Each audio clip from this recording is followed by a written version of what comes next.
Hi, everyone. Welcome to DeSola Comfort Center. This is our first Tuesday talk, and today I have with me my friend Nadia. Nadia and I have been friends for a very long time. We've been friends for about over 20 years. We met while we were on active duty in the Air Force, and I am so happy to have her with me for my first Tuesday talk. It is so appropriate for what we're going to talk about today.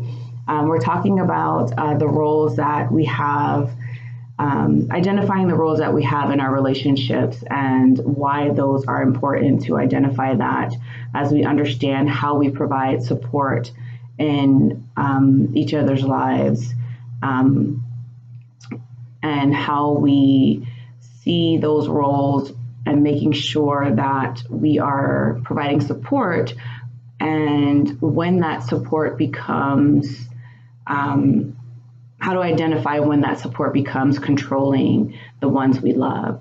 And so looking back even at our friendship and seeing, the fact that she's been in my life for such a long time, and she's kind of helped me through so many stages of my life, and even being there watching my son grow up. Again, there's no better person that I see as being the perfect person for this particular talk that we're going to do. So thank you for being here today. Thank you. I'm so happy to be here.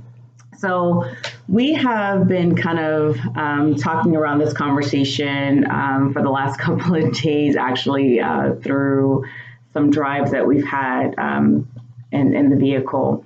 And one of the things we have been talking about is sometimes how when we are trying to help individuals, whether it be our children or our friends or just someone that we love, and we want so bad to see this person kind of excel or be the best person that we want them to be, it seems that there's this fine line of wanting the best for them to where sometimes we may kind of self-projecting and making them into our image versus allowing them the freedom of really thriving to be the best person they can be. It's almost like we are wanting them to be, without thinking about it, we're wanting them to be the best person we want them to be versus the best person they can be. And I think it's a bit of a gray area that we don't always identify. So what do you think about that? So I think that a lot of times people, they project their fears and their insecurities on other people, not realizing that they're an individual. And you can do the same things, take the same roads, but two different people are going to have two different experiences, and they're going to have two different outcomes. It's going to be different. And I think a lot of times people, they're living through other people, and they want them to succeed in the way that they feel that they should have, that they should have succeeded, or how their life should have turned out. So they're going to project that on their children or their friends. I want my daughter or my son to become a doctor, and I want them to do this because they didn't do those things and they have those regrets. Yeah. I think that's true. I think that even when we look at even trauma, right? If we don't believe that there's something that our mother or our father did not do or did not provide for us, then we want to give that to our child. And I think that's a good thing, right? But I think sometimes we overcompensate for that. And so because we didn't have something, we go beyond that and we try to give everything to that child. And it goes beyond a healthy boundary of now trying to relive that life through our child. And so now we are pushing that boundary of that unhealthy relationship and living, as we say, vicariously through our child. I mean, the example that, like, what's coming to mind right now is that, I was a terrible bike rider as a child, and I would always fall off the bike, and it took me a long time to actually learn how to ride a bike. But, I've seen some ways where, oh, my child will never have a bike just because you were bad at riding a bike, or I was bad at riding a bike and I was falling off. I'm not going to take that away from someone else because they can get on the bike and ride it and have no problems. But it's just because, of that was my experience. And I think that I see a lot of parents that do that, they've grown up in like tough situations where, there may have been times where they didn't have food on the table or their parents were out working or, whatever the circumstance is. So they shut all those experiences down for their kids because they're overcompensating. It's like when I was a child, I didn't go to Disney World. Then you take your child to Disney World every single year and your child doesn't even like Disney. Yeah. Yeah. Your kid is like, we want Disney World again. All I want to do is go eat shrimp. Yeah. It's like we never take into consideration who this child is, right, or what this child likes, or what this child does not like, or helping to develop what this child may like, or what they may want to do, right, or to understand who they are. And I think that's very important because then I think after a while we run into situations to where we're now trying to understand why this person is now rebelling. Right. And they're now rebelling, trying to find their own identity. Because they're trying to understand who they are outside of you, right, outside of their mom, outside of their dad, or their grandparent or whomever, because it's like this inner person is screaming for who am I? And now they're just trying to experience whatever they can, and trying to find that self-expression. Right. And then there's just this ultimate clash that's going on and no one can figure it out. I think also with saying that is that a lot of times we want our children to see that polished side of us, right? And there are also times that, we forget that we was that rebellious teenager. We're like, where did this child get it from? And everybody else around you is sitting there like, we know exactly where that came from.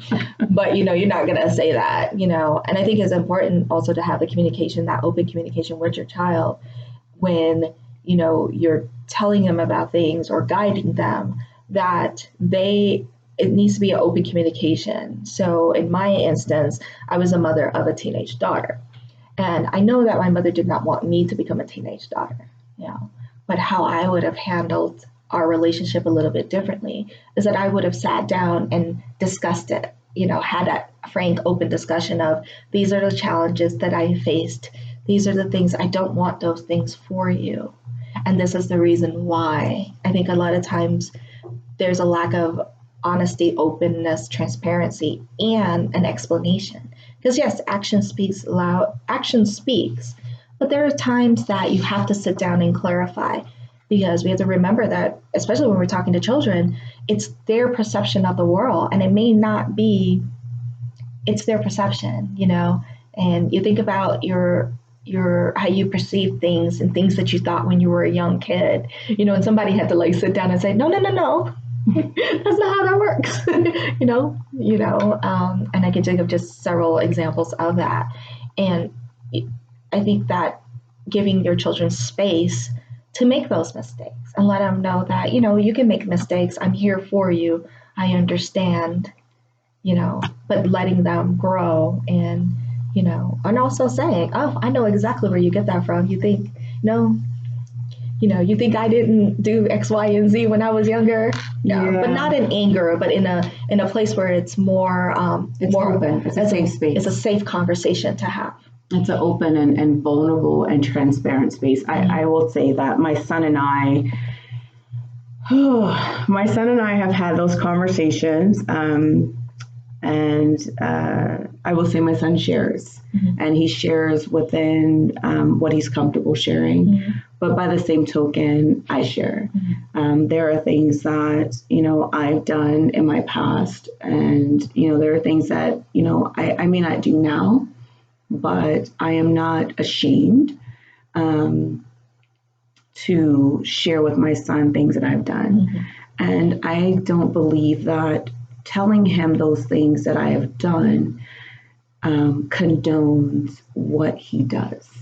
I think it allows us to have a true conversation and allows him to see that I'm a person, I'm human, and that I grew. And also, I share with him not only what I did, but why I believe I made the choices that I made. And I don't sugarcoat it. I don't try to come up with some reason to manipulate, if that makes sense, to say, well, I did this because, I was doing whatever. I don't try to make it up, Right. to try to turn him into something that I want him to be. I tell him the truth, and it may be gritty, it may be dirty, it may be a little unpolished, but it is the truth. And because of that, I believe that is why when things are going on, he calls. I think that is why he tells me things. And it may be things that sometimes I may not be ready for, but I'm grateful. I'm grateful that he shares. But I also don't push. I give him space. But I think that is also why we have a good relationship. Because I understand my role as his mother. I understand that I am there as his mother to nurture and to guide and to help mold him to become the person that I believe that he was put on this earth to become, not to create him to be another me, not to create him to become a replica of his father, or to relive my childhood or relive the childhood that I wanted to have. So that's kind of my takeaway today is, understanding our roles in the life of those that we are there to support. It may not be your child, it may be a friend, it may be another relative, but whoever that person is in your life, understanding who you are and what that relationship is, and that we are not self-projecting our likes, our dislikes, and our wants. It is very often that I will meet a young person and I will ask them, what do you like? Or why are you doing what you're doing? And too often, and not even just a young person, but many times, and too often, even an older person, and too often their response will be that they are doing something simply because it has been always done. It is something that their mother or their father or someone in their life has always done, or that they did with them. It is not very often that it is because of something that they truly identify that they liked or why they liked what they liked. And so I ask you today to really think about your role in the life of your loved one, whether it be a friend or a relative or whoever that person is, and understanding your relationship, that supporting role. And are you self-projecting, or are you really playing the supportive role? And how are you playing that supportive role? Or are you living vicariously through your friend or your loved one? So this is our Tuesday talk. Thank you, Nadia, for joining me today. Thank you for having me. Leave your comments down there for us today of what you thought about our Tuesday talk. We'll try to respond to those throughout today or throughout the week. And we hope that you will join us again. And we'll see you soon.